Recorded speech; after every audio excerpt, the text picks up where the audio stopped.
Police ওঠার পরে বলতেছে জাপ দেওয়ার জন্য 4 তলা থেকে। আমি জাপ না দিয়ে লডে ধরে ঝুলেছিলাম আর কি। ঝুলে থাকার পরে উপরতে একজন গুলি করতেছে আর বলতেছে জাপ দেওয়ার জন্য, সেগুলি একটাও লাগে না আর কি। তারপর 3 তলা একটা পুলিশ জিজ্ঞাসা, সেই পুলিশ আর কি গুলি করতেছে আমাকে, সব কটা আর কি পায়ে পড়ছে 6টা গুলি। আসসালামু আলাইকুম ওয়া রাহমাতুল্লাহি ওয়া বারাকাতুহু। সুপ্রিয় দর্শক শ্রোতা ভাই বোন, আজ আমরা যে ভাইটিকে নিয়ে আপনাদের সামনে লাইভে এসেছি তার নাম হলো আমির হোসেন। আপনারা অনেকে দেখেছেন ঢাকার রামপুরার মেরাদিয়াতে যে কার্নিশে ঝুলন্ত অবস্থায় গুলি খেয়েছে যে ছেলেটি মরে গেছে বলে আমরা ধরে নিয়েছিলাম, সেই ছেলেটি বেঁচে আছে। ইতিমধ্যে বিভিন্ন গণমাধ্যমে আপনারা জানতে পেরেছেন। আজ আমরা সেই ছেলেটিকে মূলত আপনাদের সামনে হাজির করেছি এজন্য যে তার জন্য আসন্না ফাউন্ডেশন কিছু কাজ করার উদ্যোগ নিয়েছে। এই উদ্যোগটা অবশ্য আজকে নেওয়া হয়নি, উদ্যোগটা আরো অনেক আগে থেকে নেওয়া হয়েছে।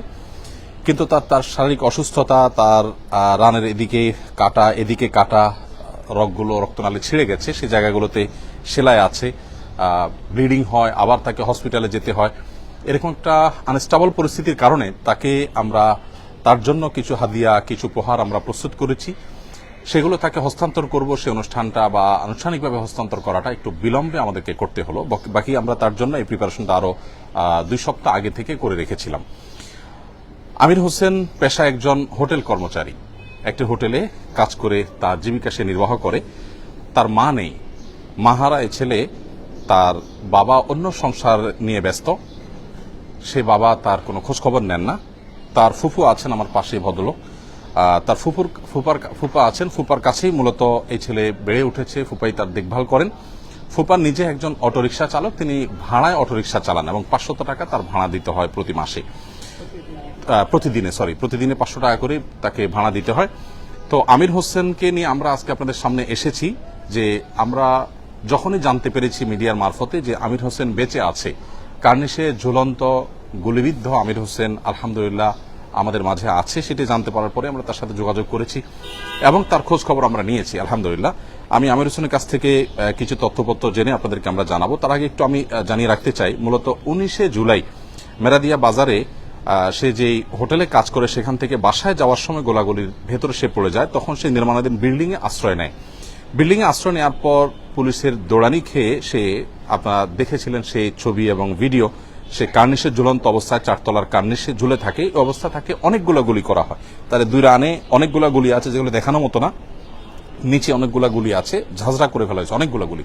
তো ভাগ্যিস উপর দিক গুলি করা হয় না, এদিকে গুলি হয়েছে। তো এই গুলিগুলোর কারণে দুঃখিত, সে আহত হয়েছে। পরবর্তীতে সে অনেকগুলো হসপিটাল ভর্তি হয়েছে, অনেক জায়গায় ট্রিটমেন্ট নিয়েছে। ঢাকা মেডিকেল কলেজে ছিল, কমফোর্টে ছিল। আমরা তার কাছ থেকে একটু কথা শুনবো ইনশাআল্লাহ। আমির হোসেন, তুমি একটু বলো দেখি, তুমি যে গুলিবিদ্ধ হয়েছিলে তারপর ওখান থেকে তুমি কিভাবে উদ্ধার হয়েছো একটু বলো। আমি যখন গুলিবিদ্ধ আহত অবস্থায় আর কি, আমি যে সময় পুলিশ গুলি করে চলে যাওয়ার পরে তারপর আমি ঝুলন্ত অবস্থায় 3 তলার বারান্দায় জাবদা পড়ছি এলাম আর কি। সেই জায়গায় পড়ার পরে আমার হাত পাও চিল্লা গেছিল। সেই জায়গায় আমি 3 ঘন্টা পড়া ছিলাম আর কি, অনেক জোরে জোরে 3 ঘন্টা পরে চিৎকার করতেছিলাম। তারপরে ফেমাস হসপিটালের ডাক্তাররা এটা খবর পায় আমাকে, ফেমাস হসপিটালের ডাক্তাররা, হ্যাঁ ওনারা ডাক্তারেরা হসপিটালে নিয়ে শিলায় ব্যান্ডেজ করার পরে তারপরে রাত্রে 12টার দিকে আমাকে ঢাকা মেডিকেল পাঠাই দিয়েছিল আর কি। এরপর সেই জায়গায় ঢাকা মেডিকেল 3 দিন লাগে। কয় জায়গায় তুমি ট্রিটমেন্ট নিছো তাহলে? ফেমাসে, ঢাকা মেডিকেলে, হ্যাঁ, আর আহসানিয়া আর হৃদরোগে, এই কটায়। আর কোন হসপিটালে না, এদিকে হ্যাঁ ফরাজিতে বল। এর মধ্যে কোন জায়গায় তোমার টাকা খরচ, কোন হসপিটাল বিল নিয়েছে বা টাকা খরচ খালি ইয়াতে হয়েছে ফরাজিতেই। ফরাজি কত টাকা নিয়েছে? ফরাজি 6000 টাকার মতো আর কি গেছে। আর বাকি সবাই ফেমাস বা অন্য সবাই তোমার ফ্রি ট্রিটমেন্ট দিয়েছে? হ্যাঁ, ফ্রি ট্রিটমেন্ট দিয়েছে। তোমাকে বোধহয় কেউ অর্থ সহায়তা করেছে অল্প বিস্তর। আর এর বাইরে তুমি নিজে তো হোটেলে এখন আপাতত কাজ করে খাওয়া তোমার জন্য সম্ভবপর হবে না। তো সেক্ষেত্রে তোমার এই ফুপা, উনি তো অটোরিকশা চালান। হ্যাঁ। তো এই বিগত সময়ে তোমার চলতে ফিরতে কোনো অসুবিধা হয়েছে? এই বিগত সময়ে আগে আর্থিকভাবে? হ্যাঁ, আর্থিকভাবে একটু সমস্যা হয়েছিল আর কি। আমার এক ভাই আছে, বড় ভাই, আমরা 2 ভাই আর কি আমার ফুফার কাছে থাকি, আর একটা ছোট বোন ছিল। আমরা দুই ভাই কাজ করে আর কি সংসার চালাইতাম। আমার ছোট বোনের জন্য কিছু টাকা রাখতাম আর কি বিয়ার শাদী দেওয়ার জন্য। আচ্ছা, তোমার ভাই বোন কজন? আমরা 3 ভাই 1 বোন আর কি। 1 ভাই দেশে থাকে আর 2 ভাই 1 বোন আমার ফুফার কাছে থাকি আর কি। দেশে বলতে গ্রামে? হ্যাঁ, গ্রামে। সবাই তোমার উপরে নির্ভরশীল, তোমার উপার্জনের উপরে? না, আমার বড় একজন আছে আর কি। বড়জন উনি ওনার মতো চলেন? হ্যাঁ, আচ্ছা, আমরা আর ছোটরা তোমার উপর নির্ভরশীল? হ্যাঁ, ছোট বোনটা। ছোট বোনটা বয়স কত? আপনার কাছে একটু জানি, ও কতদিন থেকে আপনার সাথে আছে? আমার সাথে আছে 5-6 বছর ধরে। 5-6 বছর ধরে? জি। তার আগে সে কোথায় ছিল? তার আগে দেশে ছিল। গ্রামের বাড়ি কোথায়? গ্রামের বাড়ি হলো বাঞ্চার মোড়, ইয়াতে দুলারামপুর, মানে ব্রাহ্মণবাড়িয়া? বামনবাড়িয়া জেলা, থানা বাঞ্চারপুর। বুঝতে পারছি। এখন আপাতত আপনার এখানে আছে? জি, আবার তখন আমার কাছে আছে। মাশাআল্লাহ। আপনি যে অটো রিকশা চালান সেটা কতদিন থেকে চালাচ্ছেন? আমি চালাতেছি অটো রিক্সা মনে যে 7-8 বছর ধরে। আচ্ছা, মাশাআল্লাহ। আগে রিক্সা চালাইতাম, তারপর আগে রিক্সা। রিকশা চালাতেন, জি। রিকশা চালান। প্রিয় দর্শক, আমরা আসন্না ফাউন্ডেশন থেকে আমির হোসেনকে 20,000 টাকা দিয়েছি। তার ওষুধ বড়ি খরচ, যেটা একান্ত শুয়ে বসে তার এখন আপাতত চলতে হয়, আপাতত চলার জন্য।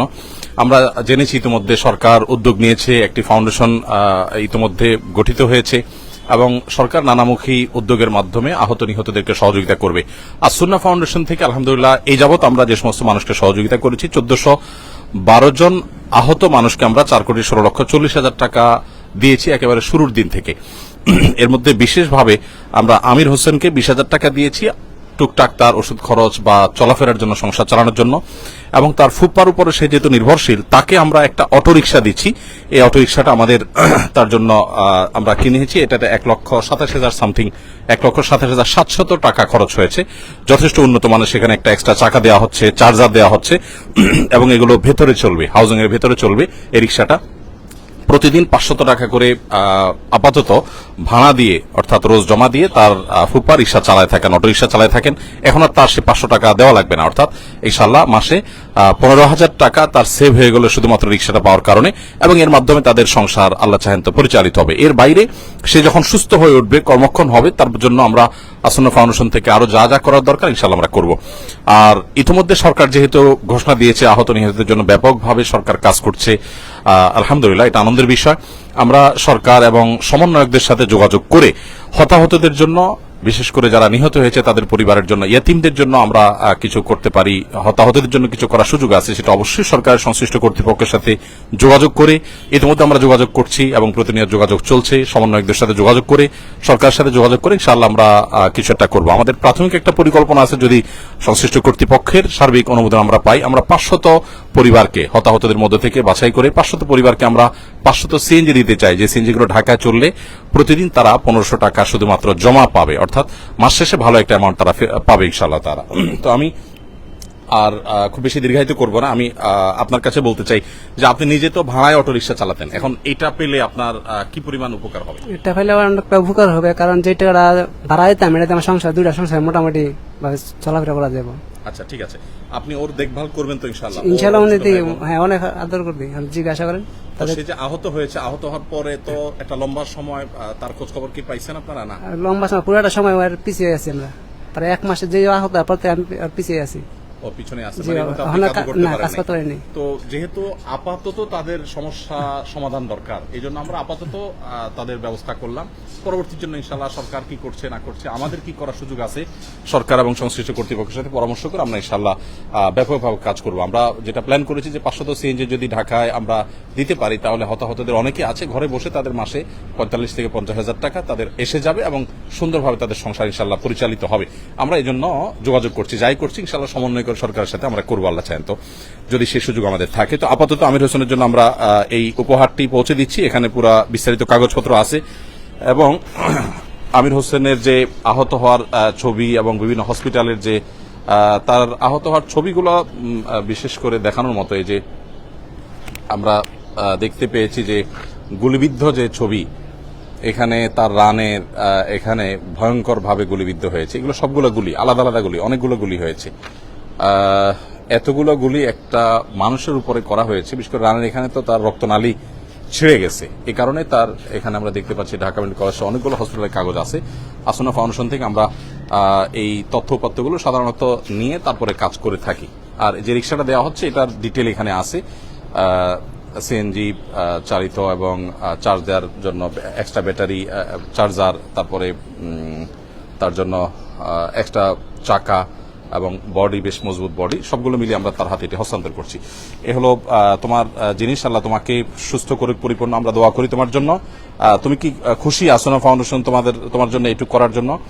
এরপরও যদি তোমার কোনো প্রয়োজন হয়, যেহেতু তোমার বাসা এখানে পাশেই আমাদের, প্রসঙ্গত ওনারা আমাদের প্রতিবেশী, ফাউন্ডেশনের একেবারে অফিসের কাছে, যার কারণে তাকে আমরা বিশেষভাবে একটু যত্ন নেওয়ার চেষ্টা করছি এবং তার সাথে যোগাযোগ করাটা আমাদের জন্য সহজ হয়েছে। আরো কোনো প্রয়োজন হলে তুমি জানবা আমাদেরকে যোগাযোগ করবা ইনশাআল্লাহ, ঠিক আছে? আর সরকার তরফ থেকে তোমার জন্য এবং অন্য যারা আছে তাদের জন্য যা যা করার সেটা তো তারা করছেন, সেটাও যাতে তুমি পাও। আমাদের কোনো সহায়তা দরকার হলে যোগাযোগ করা, দরখাস্ত করে দেওয়া, সেগুলো আমরা করবো ইনশাআল্লাহ, ঠিক আছে? ঠিক আছে ভাই, আপনার কি নাম? আমার নাম মোহাম্মদ হাজির আলী। হাজার আলী। ঠিক আছে, আল্লাহ তাআলা আপনাদেরকে ভালো রাখুন, নিরাপদ রাখুন, সুস্থ রাখুন।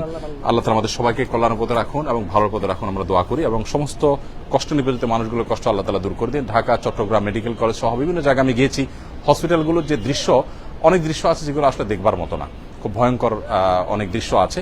তো প্রত্যেকটা মানুষেরই কষ্ট লাঘব হোক, যাদের কষ্টের বিনিময়ে আমরা একটা সুন্দর পরিবেশ পেয়েছি, আমরা একটি স্বাধীন এবং আমাদের যে কাঙ্ক্ষিত একটি দেশ, এর স্বপ্ন আমরা দেখছি, সেই স্বপ্ন দেখার সুযোগ যে আমরা পেয়েছি, এই জন্য আল্লাহ তাআলার কাছে দোয়া করি আল্লাহ তাআলা তাদেরকে উত্তম বিনিময় দান করুন। জাযাকুমুল্লাহ খাইর। প্রিয় দর্শক, আমরা এখানে শেষ করছি। আসসালামু আলাইকুম ওয়া রাহমাতুল্লাহি ওয়া বারাকাতুহু।